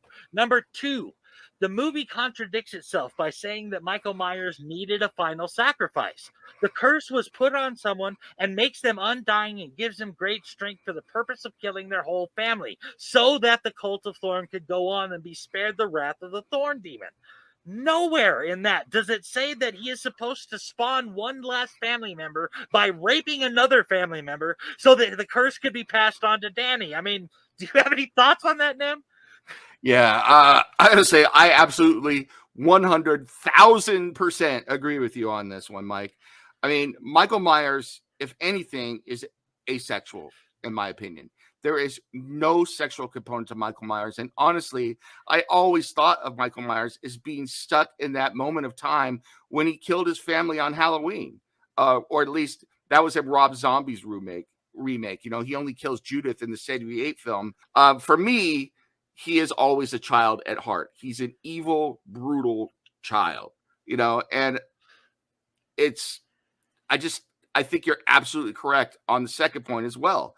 If the whole point of the Curse of Thorn is to wipe out his family, why would he further his line and pass on the curse?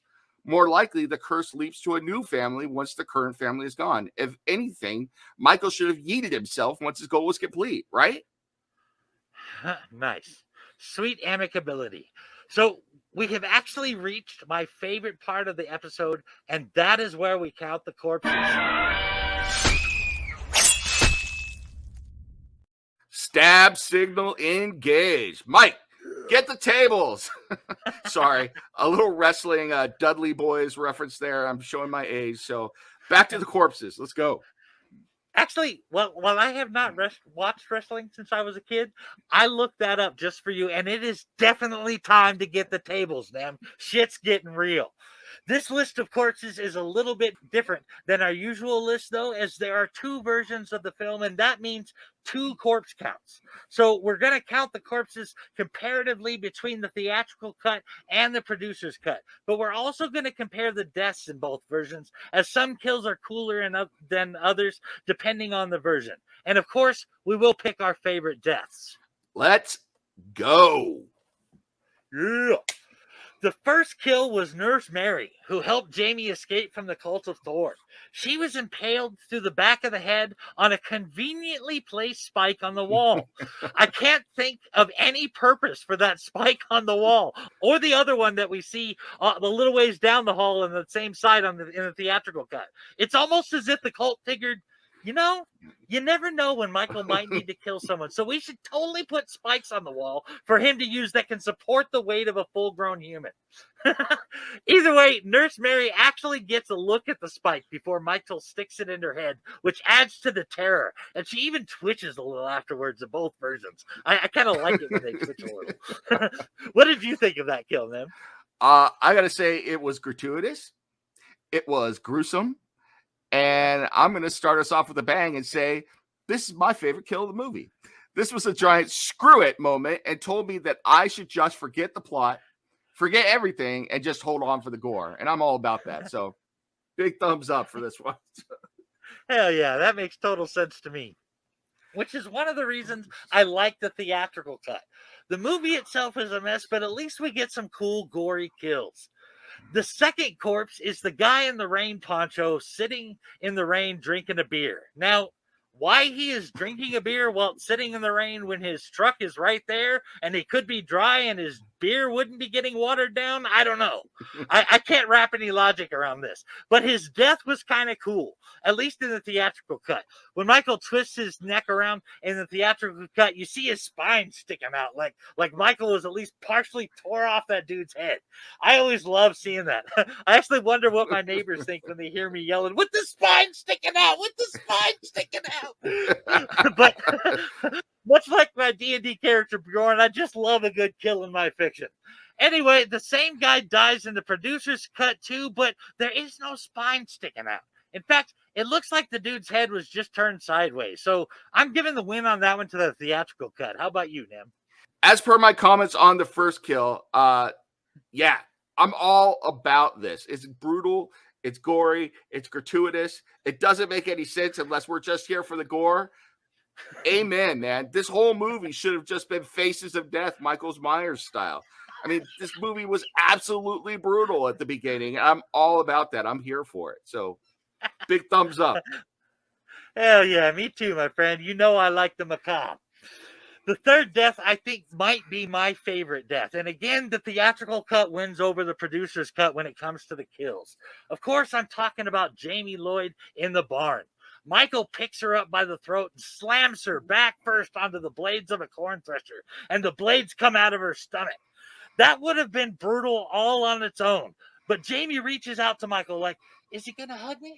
Is he going to hug me?" Fuck no. He's going to slam you down on the corn thresher with both hands, making the blades rip through your guts and spine. But Jamie could not leave well enough alone and had to tell Michael he can't have the baby. So Michael responds in his silent way by saying, "Then you can't have your guts, bitch," and turned on the corn thresher. That was awesome. However, in the producer's cut, there is very little to this scene. She gets stabbed in her torso, at least I'm assuming, but they never show it at all. So we have no idea what happened until later we see a doctor pull a kitchen knife out of her.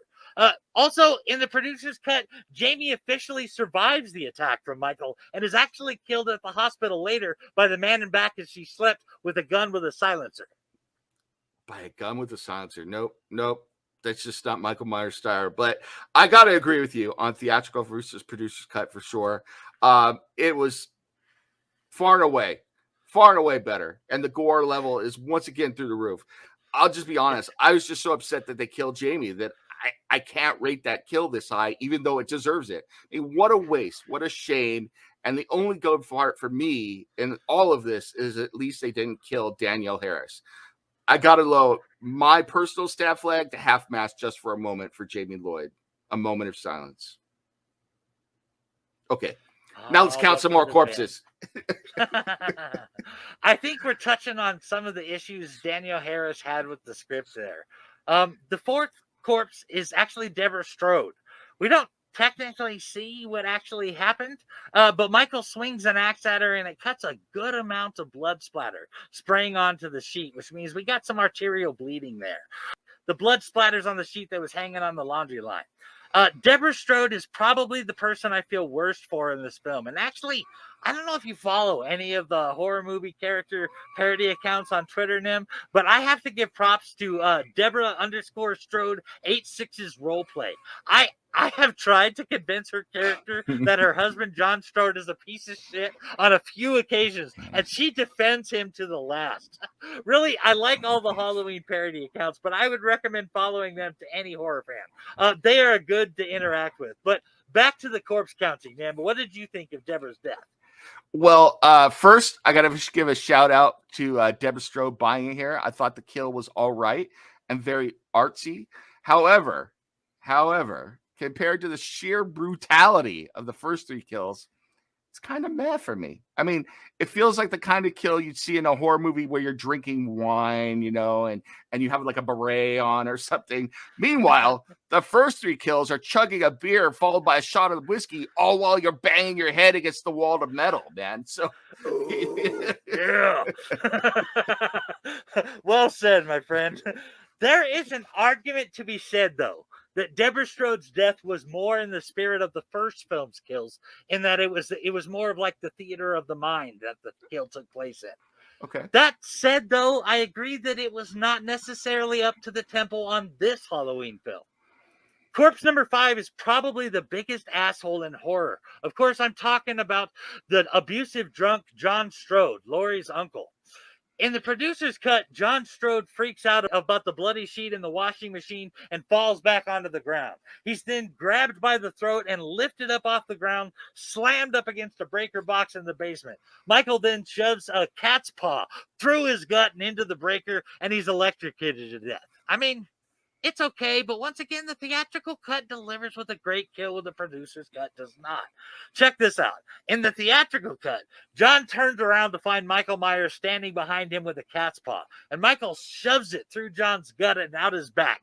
Michael then uses the cat's paw and the hole he just put through John to lift him up off the ground and carry him over to the breaker box. Much more metal. But John doesn't just fry and slump over like in the producer's cut.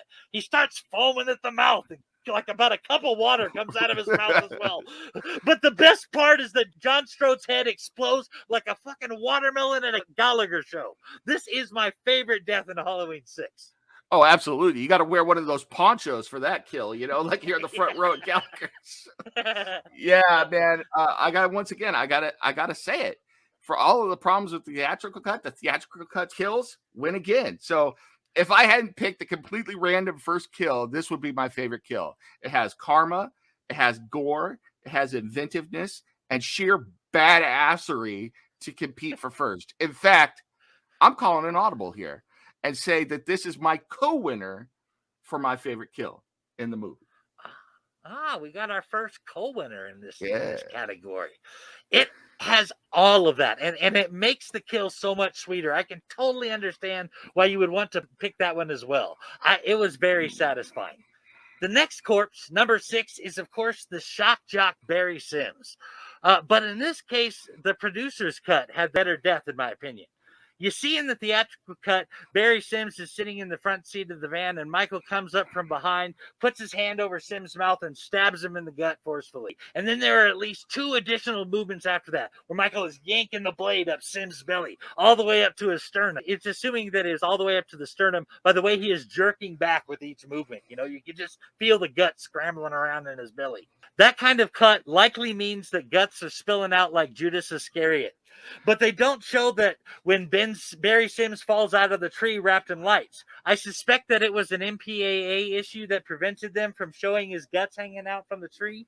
But there are two things about this that don't make sense to me. The street they are on is very crowded and active street. They've been showing Tommy Doyle walking through it before we saw Sims' body. So how did Michael Myers get the lights, wrap up Barry Sims in them, and put him in that tree without anyone noticing? The second thing is I don't get is how the blood is falling out of the tree and covering that girl in the dress and still reaches far enough across the tree to also bleed on Tommy Doyle's hand.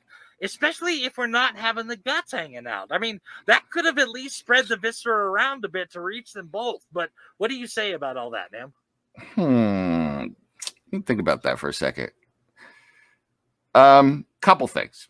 First, I absolutely agree with you on the MPA issue. And if they had gone full gore with this kill, I could see this kill being up there on the top of my kill list, just for sheer, inventiveness one again, and the level of gore in it. Second, it's amazing to me what people will ignore. And I think it's entirely possible that he could be killed without anyone noticing. It's sad for me to say that, but look at what happens in big cities and all the other stuff all the time. So I could kind of explain that, but I see your point as well. As far as getting him up at the tree, though, I think I got to wave the BS flag on this one. In fact, if I had a BS flag, I'd be waving it right now. I do have to say, though, that the blood on the tree, for me, is explainable. I think if the blood is running along the branches of the tree, I could see that the blood would eventually make its way down, going out the branches to be able to spread out to different people. My only problem with that is if I start thinking too scientifically about it, then the blood would probably coagulate and then it's not going anywhere. But I think it's at least plausible, unless Mythbusters takes that up and proves that none of this could happen. So, finally, I love that Scream 1, the hanging of Drew Barrymore in the tree where her guts actually do hang out. And then in Scream 2, the killing of Randy in the van, both paid homage to this. I think it's really cool. Wow. I actually had not put those Scream connections together before. That is pretty damn cool. Corpse number 7 is Tim Strode, and his death is exactly the same in both versions of the film. Tim gets out of the shower, and after wiping the mirror, Michael comes up from behind and slits his throat with a knife. It was pretty minimal as far as the blood goes, considering that his throat was cut from ear to ear practically. I think it might even be my least favorite kill in the movie, but what did you think about that one, Nim? Yeah, it's like the visual effects people blew all their budget, creative chops right at the beginning of the film, and they just like, screw it, we're just going to phone it in from here. I mean, give us some blood spray, for God's sake, something. Come on. Thank you. It felt totally last minute to me, like it was an afterthought, so they didn't have time to set it up. I mean, you'll notice that when Kara sees both Tim and Beth later in the bed, there are significantly more blood on both of them. But speaking of Beth, the next death was probably the most audibly satisfying death in the movie as well as visually, at least in the theatrical cut. I know audibly satisfying sounds weird, but follow me here. Michael savagely stabbed Beth in the back 6 times, and I mean savagely. He pulled way back for each forceful blow. But more than that, in the theatrical cut, the stabbing sound was turned way up, and it sounds wet and visceral, vastly increasing the intensity of the scene. In the producer's cut, Michael only stabs her 5 times, and there's less sound effects. It's just this little, into her, and the sound, it just has the lower volume, and I think the kill suffered for it. But it should be noted that in the producer's cut of the film, Beth is the last kill in the movie. From this point on, all the kills are from the theatrical cut. You're a sick man, Mike, and I love it. Thank you. I'm digging how much you were into the wet and visceral there. I gotta say, let's hear that impression again. I gotta hear that impression of the wet and visceral sound. Come on. Throw up the stab signal right now as Macabre Mike shows us his true colors.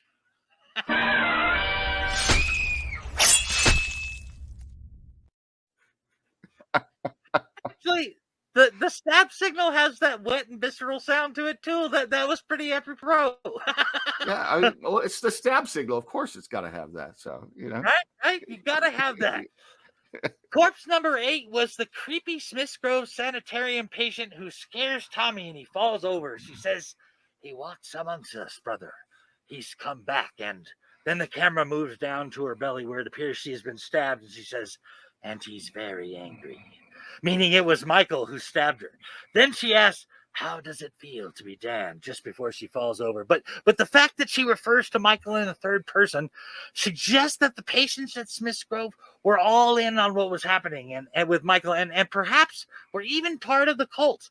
I assume that because she called Tommy brother. But what did you think of that, man? If you want my honest take, when I heard her call him brother, I flashed a Hulk Hogan and kind of laughed, man. I was like over here going like this, doing this kind of stuff. So I don't know. I guess I got to give this to Michael, and in lieu of everything else, Michael gets the kill credits if we don't see it. But this whole thing is just very convoluted to me. And once again, I think it just pales compared to what we got in the beginning. Those first kills really put me in a mood for gore. And now I'm getting this, I can't say crap. It's just this, so. Crap works. I hear you, man. To paraphrase the Boondock Saints, they should have flown the river forth to us, and teeming with gore should it ever be. Amen. But they let us down with some of those deaths. Corpse number 9 through 16 happened with Michael Myers, went into the room where Dr. Wynn and the others were getting ready for surgery, and he slaughtered them with a surgical blade machete. However, a couple of them were more than just hacked up. One of them was thrown through a window. Dr. Bonham specifically looked like Michael was carving out a piece of his stomach. Oh, man. I'll tell you right now. 9 through 16. 7 people died and they didn't show it. I want the John Wick version of the scene right now. Come on, please. Give me Michael Myers as John Wick's going through here and kicking ass and cleaning the house. Damn. That is what I'm talking about. We totally need a John Wick style slasher. Oh, wait. I have one. His name is Patrick O'Leary from my Gallowsman comic. Check out Gallowsman on Global Comics for free to find out. Nice. The last stab signal for Gallowsman. We got to have it. Stab signal. Stab signal for Gallowsman. It's got to happen. Awesome. Yeah. The last corpse to count, number 17, was one of the doctors in the room that was getting ready for surgery. He appears to have been stabbed in the upper abdomen, but he runs out of the room and down the hall following Tom, Kara, and Steven. But Tommy closed the barred doors behind them, and the cultist doctor was stuck on the other side with Michael. Michael smashes his head against the bars 4 times before he looks like he actually shoves his whole face through the bars like he was slicing cheese. Yeah, this is absolutely incredible. And this could be up there in my top kills. They should have just kept going with this and gone completely over the top, man. It was great. I mean, wouldn't it have been awesome if he just kept pushing him right through the thing? Yeah. So, yeah, let's see. So, by my count, that brings us to 17 death knell. So, not a huge number, but to get some good kills in there. And so, I personally am going to give this 3.5 death heads out of 5 for kills. I can agree with that score as it pertains to the theatrical cut. There were a few great kills in there that really carried the score, but I think that's a totally fair take. There was about 60% of Halloween 6 that I liked, at least 10% of that is because Halloween 6 is like a 90s time capsule, from the clothes and to the music, and even all the references in it, like John telling Deborah that she should stop watching all those talk shows. That guy called Barry Sims to complain about the gays in the military, and Lorena Bobbitt cutting off her husband's dick, or Tim Strode doing that butthead impression about Danny's artwork. I think it's cool. I just really enjoyed the trip down memory lane with the film. I have already talked about my issues with the film, so I'll just say that I'm glad that I watched it. Also, I thought the idea of the Thorn constellation bringing Michael back was really quite clever, even if it doesn't make a whole lot of astrological sense. All in all, I would put Halloween 6 in the 2.25 to 2.5 out of 5 range. How about you, Nem? Yeah, I think that's fair. I mean, I think that this movie is a farewell to arms of the first era of Halloween. Whether they knew it or not, everyone was trying to get their last say on the end of an era. And so it became this befuddled, bewildering, sometimes beguiling bastion of banality wrapped up in moments of bloodthirsty brilliance. How was that for alliteration? I think it had promise, but it was doomed to be what it was because of the movies that came before it. I'll take what I like out of this movie and leave the rest. I will also give the movie 2.5 out of 5 stars and put the Death Shroud over phase 1 of Halloween. Rest in peace. Salas Victor Ananum. Well, that wraps up our discussion on Halloween, The Curse of Michael Myers. I hope you've enjoyed hanging out with us because we've certainly had fun making this episode. We'll be back next month for our final Halloween movie, Halloween H2O. But before I go, let me leave you with a quote from Clive Barker. Horror fiction shows us that the control we believe we have is purely illusory, and that every moment we teeter on chaos and